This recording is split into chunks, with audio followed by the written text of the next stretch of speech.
Well, summer's officially over. Time to come back in the house.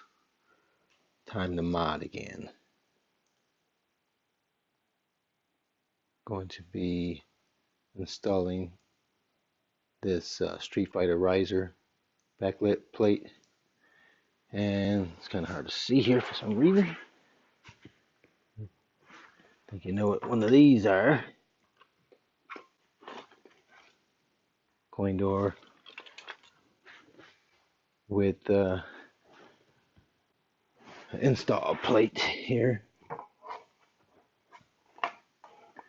Because when I did this door, again, it's kind of hard to see. Oh my Galaga. People were like, man, he destroyed the graphics. So with this one, I'm not going to destroy the graphics. I'm going to use this from Tulsa arcades.